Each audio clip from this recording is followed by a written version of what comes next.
why did Allah create human beings when He was knowing that on the day of judgment a large number of people will go to hell, Jahannam?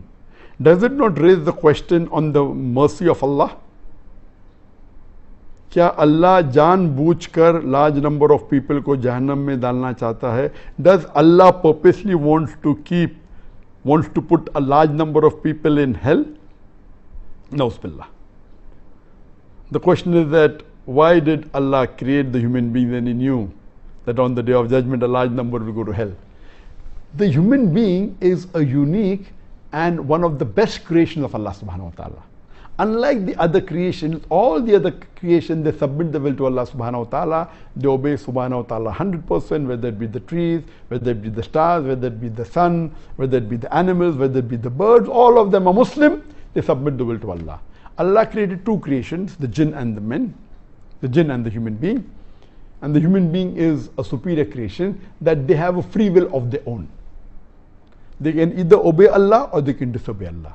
Now, after free will is given, if a person obeys the commandment of Allah subhanahu wa ta'ala, obeys and follows the Quran and the Sahih Hadith, he is far superior than a person who has no free will and he obeys the commandment of Allah subhanahu wa ta'ala. So a human being who has a choice of his own, has a free will to obey or disobey Allah subhanahu wa ta'ala, and then if he follows the commandment of Allah, he is higher even than the angels. Or the angels have no free will to disobey Allah subhanahu wa ta'ala. So He has created a new creation. And when you want something which is excelling or of a higher quality, the chance of success rate is less. For example, if you appear for an examination of 10th standard, you find that most of them pass. When you go to bachelor's degree, yet most of them passed, but lesser as compared to 10th standard. If you appear for an MBBS degree, the percentage of passing the exam is lesser than people passing the bachelor's in arts or in science. If you go for MD or DM, that's the doctorate of medicine, again the percent of people who pass is less than the percent of people who fail, because it's a very difficult examination. So here also this is the test that we are undergoing, and Allah subhanahu wa ta'ala has given a free will. It is not Allah who's purposely putting them in Jahannam, He's giving them the option. In fact, Allah subhanahu wa ta'ala is merciful, and He says that you ask for forgiveness, I'll forgive you. And Ramadan is one of the months that you ask for forgiveness, Allah will forgive you. If you do any sin, major sin, let it be how big the sin is, let it be as big as a mountain. If you ask for forgiveness and if you repent, inshallah, Allah will forgive you. But we, human beings, we are ungrateful to Allah subhanahu wa ta'ala.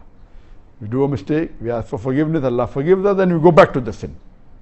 So this is the test we are undergoing, as Allah says in the Quran in Surah Al-Imran, chapter number 3, verse number 85, that kullu nafsin zaqatul maut, every soul shall have a taste of death. And only those who are successful, who achieve the objectives of the life, is those who enter Jannah.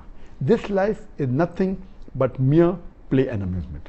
Allah says in Surah Mulk, chapter number 67, verse number 2, Alladhi khalaqal mawta wal hayata. It is Allah who has created death and life to test which of you is good in deeds. So this life is a test for the hereafter. Allah is most merciful, He is very kind. We are a unique creation, one of the best creation of Allah subhanahu wa ta'ala. We are undergoing a test. Imagine if in an examination, in a medical examination, a person writes the wrong answer. You can't expect the teacher to say, oh, I'm merciful, I will pass you. If the teacher passes the people in the medical examination, what will they do? When they pass, instead of treating the patient, they will start killing them. So you have to follow the rule. Even though you're merciful, you have to see what the result of the test are, and based on that test, if you pass, you go to Jannah. If you fail, you go to Jahannam. Hope that answers the question.